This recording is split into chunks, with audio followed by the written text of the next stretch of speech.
अरे भौजी हो, आज तो बड़ा जहर लग रहल बाड़ू। हट ना पगला। गांव भर के लइका पीछे पड़ल बा, तू काहे आगे में कूदता? काहे कि तोहरे बिना दिलवा ना लागेला। भौजी के नथुनिया चमके बिजुरिया, देवरवा के दिलवा हो गइल चोरिया हो। रात भर वटिया बदलत रहेला, भौजी के सपना में पागल रहेला। कमरिया लचकावे तब बवाल हो जाला, देवरवा जवाने तब बेहाल हो जाला। कमरिया लचकावे तब बवाल हो जाला, देवरवा जवान बेहाल हो जाला। गोर गोर गाल जैसे मलाई के बरफ, देखते ही बढ़ जाला दिलवा के तड़प। आंगन में निकले तो मौसम बदल जाला, पूरा टोला देखे घायल हो जाला। चुनरी के रंगन लाल लाल चमके, देवरवा के दिलिया जोर जोर धड़के। भौजी हंसे तो फूल झरे लागे, दिलवा में प्यार के आग जरे लागे हो।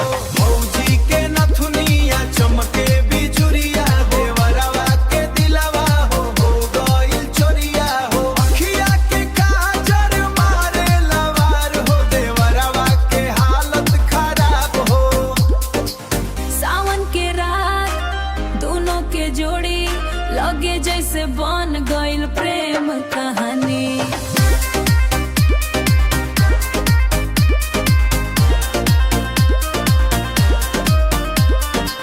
सावन के रात छतिया पे बार, हवा में ओढ़ेला प्यारे जज्बात।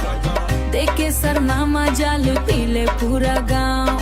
डीजे पे बाजे जब लहंगा के बीट, देवरवा नाचे पूरा तोड़ के स्टेज। भौजी के ठुमका बिजली गिरावे, बरवा नाचे पूरा तोड़ के स्टेज। भौजी के ठुमका बिजली गिरावे, देख के जवान दिलवा बहक जावे। अखिया से गोली चलावे कमाल, देवरवा के हो गई नाकुर हाल।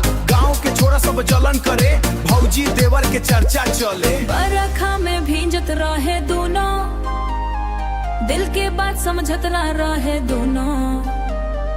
अखिया से प्यार साफ से रहे, भौजी भी चुपचाप रहे। किस्मत में जे लिखल रहे, ओही राह पे प्यार चले। ढोल बजे नागाड़ा बजे, देवरवा दिलवा हारा बजे। भौजी के पायल छन छन बोले, तोरे खातिर दिलवा धड़ के डोले। ई कहानी प्यार के निशानी बा, देवर भौजी के न जवानी बा।